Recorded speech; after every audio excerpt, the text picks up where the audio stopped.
Taste the Daily. Taste the Daily.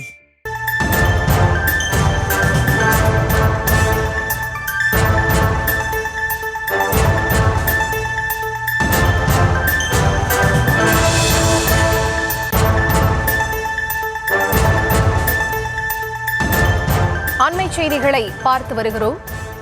அம்மா என்பது யாருடைய தனிப்பட்ட பெயரும் கிடையாது. அம்மா என்பவர் தாய் என தலைமை நீதிபதி கருத்து தெரிவித்திருக்கிறார். அண்மை செய்திகளை பார்த்து வருகிறோம்.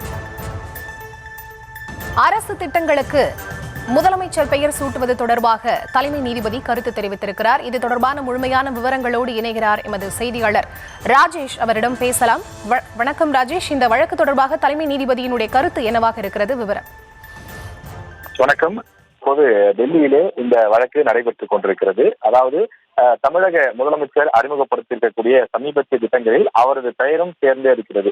உங்களுடன் ஸ்டாலின் அது போன்ற திட்டங்கள் இருக்கிறது. எனவே தேர்தல் நெருக்கத்தில் இது போன்ற திட்டங்களை கொண்டு வந்து மக்கள் மத்தியிலே அரசு பணத்தை கொண்டு அதனை வாக்காக மாற்ற முயற்சி செய்கிறார்கள் என அதிமுக தரப்பில் வழக்கு தொடுக்கப்பட்டிருக்கிறது. முன்னாள் அமைச்சர் சி வி சண்முகம் இந்த வழக்கை அருகிலிருந்து அவருடைய தலைமையிலே நடத்தி வருகின்றார்கள்.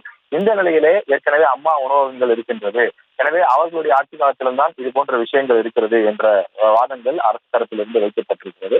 அதற்கு அதிமுக தரப்பிலிருந்து வாதங்கள் வைக்கப்பட்டிருக்கிறது. அம்மா என்றால் தாய் என்பது பொருள். அம்மா என்பது ஒரு பொதுச்சொல். நாங்கள் தமிழ்நாட்டினுடைய முதலமைச்சரின் நினைவாக அதனை வைக்கவில்லை. அது ஒரு பொதுவான சொல். ஒரு அம்மா என்பதற்காக, தாய் என்பதற்காக பொதுவாக பெயர் வைக்கப்பட்டது.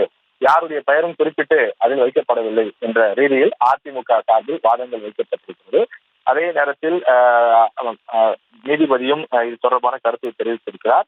வாழும் அரசியல் தலைவர்களின் பெயரை அரசு விளம்பரங்களில் பயன்படுத்தக்கூடாது என ஏற்கனவே பிறப்பிக்கப்பட்ட உத்தரவுகளில் தெரிவிக்கப்பட்டுள்ளதா எனவும் அதனை எங்களிடம் காண்பியுங்கள் எனவும் தெரிவித்திருக்கின்றார்கள். சி வி சண்முகம் அவர்கள் தரப்பிலிருந்து தொடர்ந்து அவர் தரப்பில் ஆஜராகக்கூடிய வழக்கறிஞர்களும் பல்வேறு முக்கிய விஷயங்களை வைத்து வாதாடி வருகிறார்கள். நீதிபதி கேள்வி எழுப்பியிருக்கிறார். அப்படியானால் அம்மா என்பது முதலமைச்சரின் பெயர் இல்லையா? நீங்கள் சொல்வது சரிதான், தமிழ்நாட்டில் யார் வேண்டுமானாலும் அம்மாவாக இருக்கலாம் என்று, அதாவது பொதுவாக அது தாயை குறிக்கக்கூடிய சொல் என்ற அடிப்படையில் தற்போது வாதங்கள் வைக்கப்பட்டிருக்கிறது. தொடர்ந்து இது தொடர்பான இந்த தீர்ப்பு இன்னும் வழங்கப்படவில்லை. வாதங்கள் நடந்து கொண்டிருக்கிறது.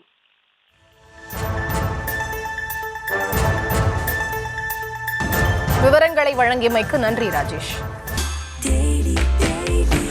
Taste the Daily. Taste the Daily.